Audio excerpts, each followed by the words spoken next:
Hello, I'm Sharika Dash. This is my beautiful co-host, Miss Tanya Kennedy, and we're doing the first episode of I Survive It.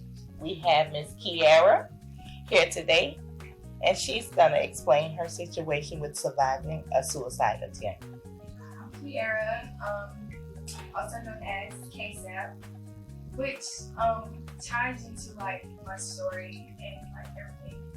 That stands for Keep All Young Souls at Peace, which is kind of like after I experienced so much heartache, it was just like a big part of me was just like I have to like live for like helping nobody else ever experience that. Like, so I guess I kind of did have a pain, it comes out of pain, the want to help others.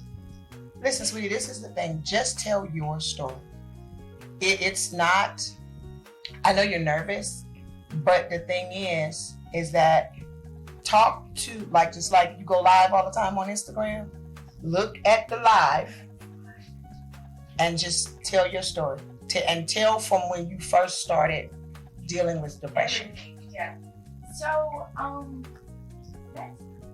it's going to sound pretty terrible, but I think I started to, I know you don't care, my story. I started to feel depressed when I was in the 6th grade. I had to be about 12 years old. I think roots of depression began when I was in like 5th grade. Because when I was like younger, before then, I really didn't have many encounters with other kids my age.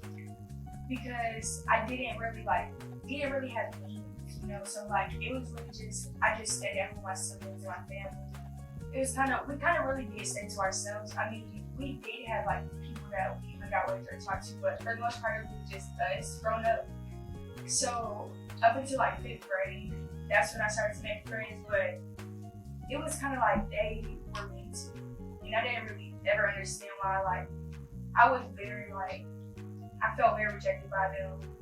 So with that, I guess it was like the shock of that, the way it made me feel, apart with everybody, the way that made me feel, including everything else that had already happened up until then, it just kind of that's where it started. But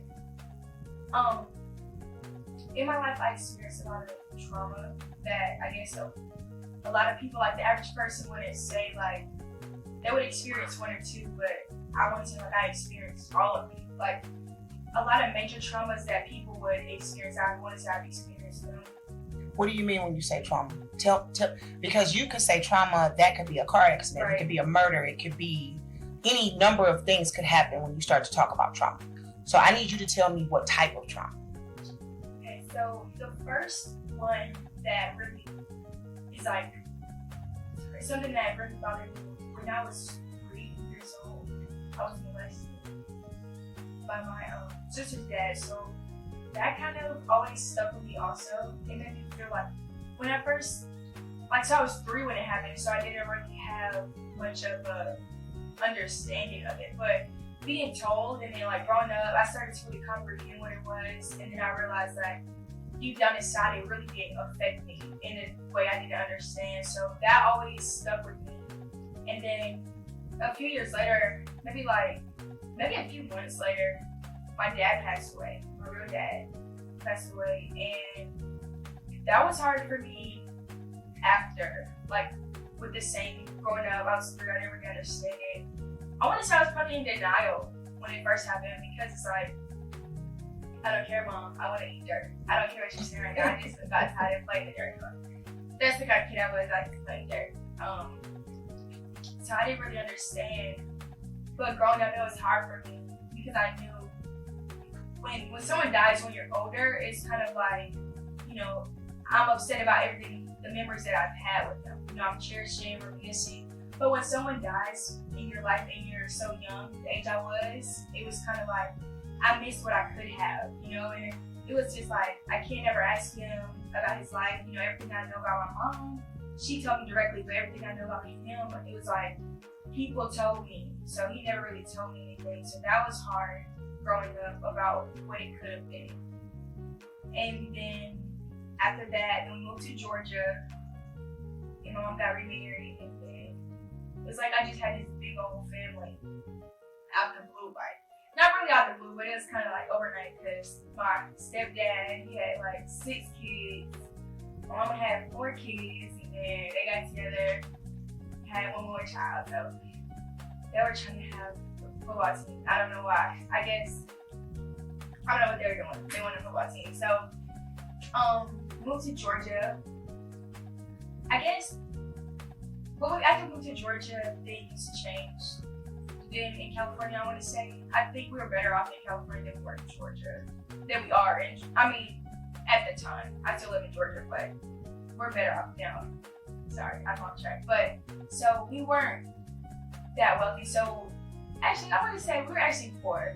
I grew up very poor growing up. So just any kind of poverty you could think of, like, from time to time our power would get cut off, or our water, or like evictions, or like just different numbers of poverty. That's what we went through growing up. So it wasn't, I never even thought about asking my mom for stuff. Not because she wouldn't like give it to me, but it was like I didn't want her to have to worry about anything, anything but things that she had to worry about. So I didn't really get involved in things growing up, like sports or things like that, just because I didn't ever want to burden my mom, because I knew she had bigger things to worry about. So I guess that was a big thing for me growing up, because I stayed to myself, I didn't really, I had friends, don't get me wrong, like I'm a very social person, I had friends and stuff like that, and I would go out, but for the most part, I got to say I guess I was like sheltered, like a lot of times I would just stay at home and write, up until like we moved to Griffin. But after the poverty, there's a lot of people, like aside from the poverty, there are a lot of people in my life who have died. Starting with my real dad died when I was 3, like I said, and then I remember, I want to say my Uncle Jimmy died after that. After my dad, and then my Uncle Jimmy. I want to say then my grandmother died. I lost all 3 of my grandmothers within like 2 years of each other. I had 3, it's extra special. I had 3, then I lost them all at the same time, just about. So after Uncle Jimmy, then my stepdad's mom died, and then my mom's mom died, and then after that, like 2 years later, then my real dad's mom died, and then my Uncle Frank died, my goddad died, and then my cousin died, and then my stepdad died. When did your stepdad pass? In March of this year. So it was just a lot. It was a lot.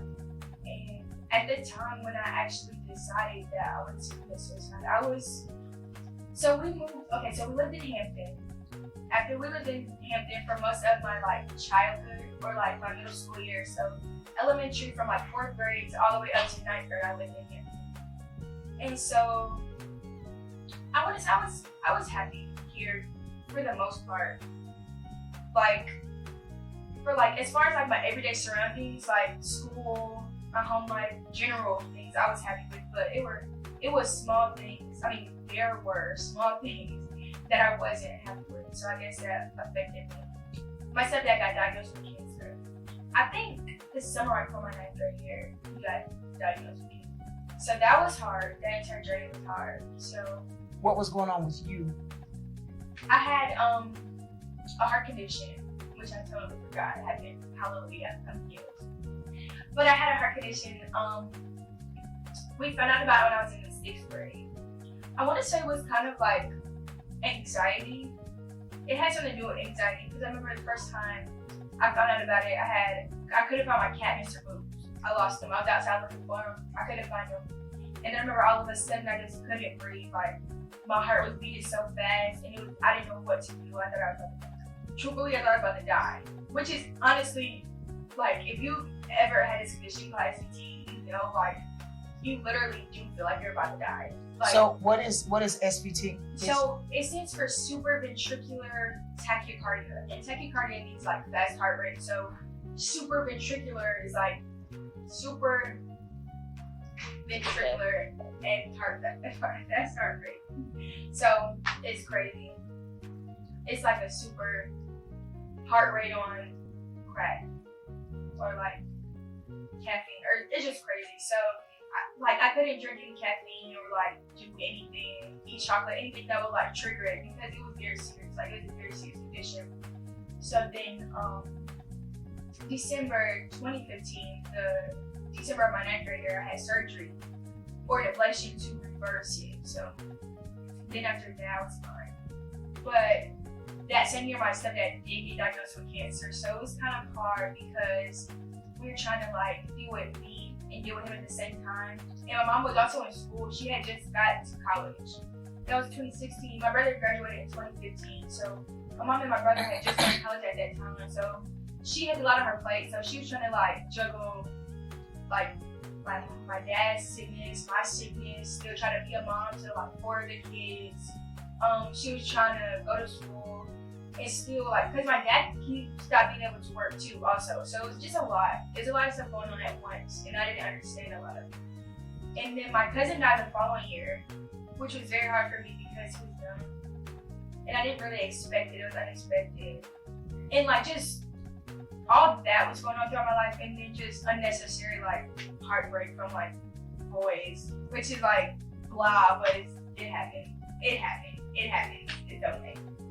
You don't need to forget them. That was really hard. That actually was like salt. That was just like the salt on a wound. All of those encounters or like breakups that I had were like salt on wounds. And I don't know, cause like it seemed like every time like I was really bad.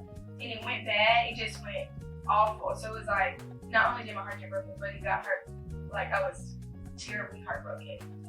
And I really don't take pain or sadness well because it was like, I had that switch. Like I always had that trigger all the time. Like being depressed for me, it was something that, it was like an identity.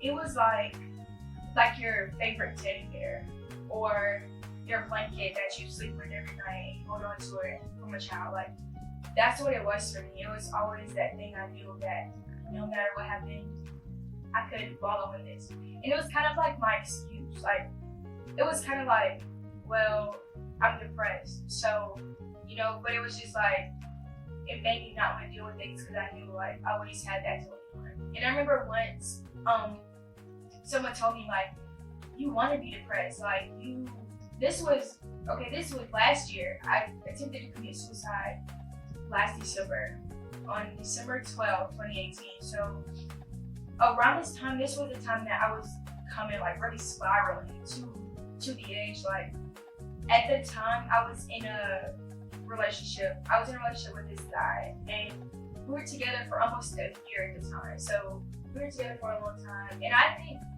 the relationship that I had with him, the toxicity of the relationship made me realize how depressed I really was, because every time something would go wrong, I would spiral, like I would just lose it. And I think the relationship was one of the biggest factors to making me, you know, get to that place that I was in. He had cheated on me like twice, and that was hard for me. He was in college, I was still in high school, he was away at college, so it was just like, it was just a lot of the relationship, like, that just really, you know, just tore me apart. At that time, my stepdad and my mom were going through like a separation, so my stepdad actually did move out on my birthday, and then I found out I got cheated on my birthday, so it was kind of like, wow, awful. Wow. It was terrible. That was really a terrible birthday, and then they sent me my job, so it was better, but it was pretty. It was a bad time for me, like one of the worst times. I had just moved schools. I didn't really like talk to anyone, so I just moved schools, and then my grades were dropping. Like it was just so many things were just going on, and he was in college, so that was hard for me because at the time, like we were together for so long, and it was kind of a serious relationship.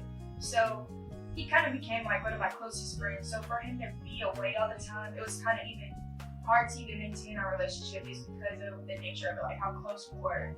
So with him being like away at college, it was really hard for me to like be by myself all the time, because it wasn't like I had like any really close, like strong friendships, you know. So it's kind of just like, because I had just moved already. Like I had moved my 9th grade year from the school Hampton, which I was at from like 4th grade. You know, being growing up with these people all the way from like kids to like teenagers. So that was hard moving away from them. So I hadn't established any new like strong bonds. Like all my friends still stayed where they were, and it was hard because we were in 10th grade. Not many of us drove yet, so it wasn't like we were just pulling up. So it was kind of hard to keep in touch with them. So I was pretty much like by myself. We didn't have our own place at the time either, and that was a big factor to it. So at the time, I was in a toxic relationship. My parents were separated. I had been cheated on like twice at this time. And he's the type of guy, like, I remember I had a conversation with him after he broke up. It was like months after. And he said, I wish you wouldn't have had such a big mouth about us being together because I probably would have never even got caught. And I was like, what? You what? And that just showed me like later on like how much of a like who he really was. Like he just showed me his character in that statement. Even if it was a joke or not. Like that was just treacherous. I was just like, sheesh. Okay. Okay. That's right. That's enough of that. That was hard. That relationship as a whole just really changed me. But now I'm glad it happened because the relationship taught me what I'm not going for going forward. So now I'm kind of like very dismissive when it comes to like guys or anything. I'm like, nah, nope, No, my best friend showed me a post today and it was like, I can't be with him. Look at the way he's eating that toast. I can't. She said that's me because she said I could be looking at a guy and I'll be like, nope. And they don't understand what I'm like. Nah, the energy's off. Like if the energy's off, I cannot have it around me because I've been tainting my own energy for so long. I have it to myself now, and it's kind of like I just want to take it and run with it. Now that I have it all to myself, I don't want no like clutter, So, but I had a lot going on at the time, and I remember the night. Okay, so a lot of people don't know this, but this one thing is really what had drove me to really just say like, I can't do this anymore. Like I was dating the guy, and I remember I worked at this restaurant, and my manager and I were very close. So I started talking to this guy, and he wasn't my boyfriend. So I had a boyfriend at the time, but the relationship was so bad that this other guy wanted to talk to me. I was like, okay, whatever. So I started talking to him, and that's really what drove me to say like, who am I? Because I've never been a person that's just like a cheater. Like regardless of the nature of my relationship, I've never been like a cheater. So I just looked at myself and I felt like I didn't respect myself anymore because of that. And I know like I didn't even hang out with the guy. Like nothing happened. Like it was just texting. It was like it wasn't even like bad conversation. Like, but it was just I was already so sad, and I had just convinced myself I was a bad person from that. And so from that point, I broke up with him. I broke up with the guy, and I stopped talking to the other guy, and I was just devastated. Like everything made me so sad. I just was so devastated. Like I just remember being at work, and I couldn't even like get through the shift. Like I had to go to the bathroom so many times throughout the shift because I was just crying the whole time. Like it just felt like everything was just done. And I just took and I just calculated everything to myself, and I was just like, this is terrible. Everything's just terrible. And at that time, my mom and I, we weren't having the best time in our relationship. I don't know why. She didn't agree with the boyfriend I had, and I really wish I would have listened to her because she was telling me the whole time, and I was like, Mom, you don't know him. You don't even know him like that. I love him. Mom, I love him. You don't know him. You don't like him. You just want, but I should have listened to her. She was right. Then I remember I broke up with him, and I went to work with a woman that day. Or not work, but she had an interview for a new job. So I went with her. And I remember I was just so sad. and I saw I remember seeing something out the corner of my eye that looked like somebody, like a body, hanging from a building. And then I looked over, and I said, then I looked again, and I was like, sheesh, that wasn't real. But from that point in the day forward, I just was so sad. I remember this was December 10th. Sheesh, I broke up with my boyfriend on December 10th, and then I went to work. I want to say it was on a Monday, because I remember I used to work on Wednesdays. So yeah, because December 12th was on a Thursday this year, so I know it was on a Wednesday last year, so it was Wednesday. And that Monday I broke up with and then that Tuesday I was sad. I just remember being sad that whole day. That Wednesday, I was very sad that whole day. I couldn't even do the shift at work. And I remember my mom, she came to pick me up, and we had a talk in the car. I really don't remember what exactly was said in the car, but we had a talk. And it was pertaining to my well-being and my mental health.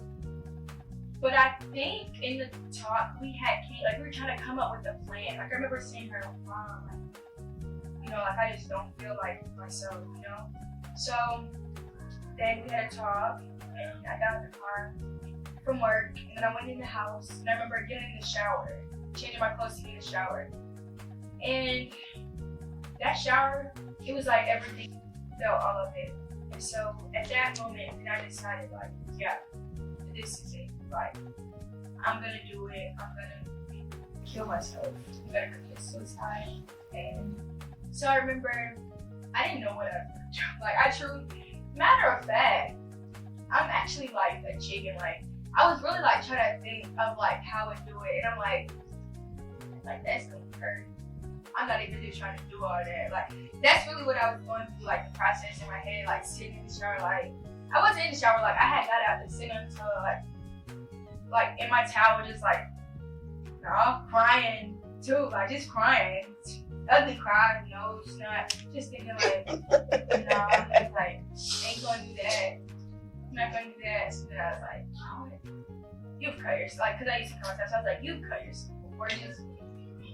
So I tried to do that, try to cut myself, just whatever. But it didn't work. I guess I didn't cut myself enough. Like I said, I'm a chicken. I didn't do it on purpose. Man, something, not to make a joke out of it, but after that, I took a lot of pills. I took a lot of pills. I took some mucus relief pills and some antibiotics, which that combination didn't do anything. It literally did not do anything to me. It really just messed my stomach up and just got me when I tell y'all, I was in that hospital, okay, so I'm just finish the story out, because this is the ending, kind of, not the ending, but the point I'm getting to. So I took the pills, and I just started crying. I remember sitting on my bed writing messages to everybody, I was just writing text messages to everybody, oh my God, I love you so much, I'm just truly thankful for you, I really appreciate you, because I knew, if I really did die, if this was the last, hurrah, then I wanted people to get something from me, remember me in a way that, I wanted them to remember, which would probably just make them even sadder, let's get besides the point. But, so after that, then I started crying, I took the pills, and then I ran to my mom's room screaming, and I was ugly cry. I just took a whole bunch of pills. And she was what? Well, I think she was asleep actually. She was what? And at the time, my dad was actually in hospice. This was December, and my dad died in March. So she was already dealing with that. I think we all knew how sick he was. So then I ran it for me to run in her room and say oh, it's somebody killed. I just tried to kill myself. So then she took me to the kitchen and she tried to make me throw up, and it didn't work. Actually, I think it was my fault, because I really was trying. I was dang, I just took these pills. I ain't going out like that. We at least get to the hospital or something. So I didn't let her make me throw up. So then they called the ambulance, and I went to the hospital. And so after I got there, I was about to say, they fed me some. What am I trying to say? Charcoal. Charcoal. Active charcoal. Activated charcoal. charcoal. Yeah. Man, stuff didn't give for nothing. It just made my stomach get so bad. Like, I just was feeling very bad. And so my stomach was feeling terrible. And I was feeling woozy, like, y'all, when I tell y'all, like, when I move my head, like, if I move my body any direction, like, any part of my body, it was like, ooh, like, that's how it was. Like, that's how that medicine had me feeling. Do not ever take this. Really, and antibiotics together, because I promise you will be like, no, like, don't do it. Like, it was bad. Like, it wasn't even bad like that, but it was just bad. Like, I thought I was tripping, like, as, like, you know how they say acid, that's how it was. Y'all do not do that stuff. Like, say no to drugs, for real. Like, that stuff is bad. So, after that, then the people came in there. A counselor came and talked to me. And she was just talking to me, like, asking me questions. And I told her basically, like, everything I just told you guys, I told her. You know, I just gave her the rundown. And so I guess she decided, like, I had to go to this mental hospital. And so I went there. The hardest part about that whole experience was the drive there. They had to handcuff me. So they put a handcuff around they chained my ankles together and they handcuffed me. And I just remember I was sitting in the back of the cop car and I kid you not, like, I don't know if it was just the medicine or that's what I remember thinking. Like, I was like, man, it's just medicine. Like, I'm tripping. But I remember looking at my reflection and I could not recognize myself. Like, I'm serious. Like, I just remember looking at myself and I really could not recognize myself. Like, it was scary. Like, it was the scariest thing I ever experienced. Because I really was looking at my reflection like, who is this? Like, what did I do? Like, who are you? And it just seemed like I had, like, that was it. Like, at that point, I had hit my lowest point. And I knew that I couldn't go any further into that hole. So from that point forward, I just told myself, like, this is as bad as it's ever gonna get. You have been listening to I Survived It with your hosts, Sharika Dash and Tanya Kennedy. This podcast is brought to you by the Changing Lives Through Media Network, Dash Entertainment, and the Tanya Kennedy Media Ministry.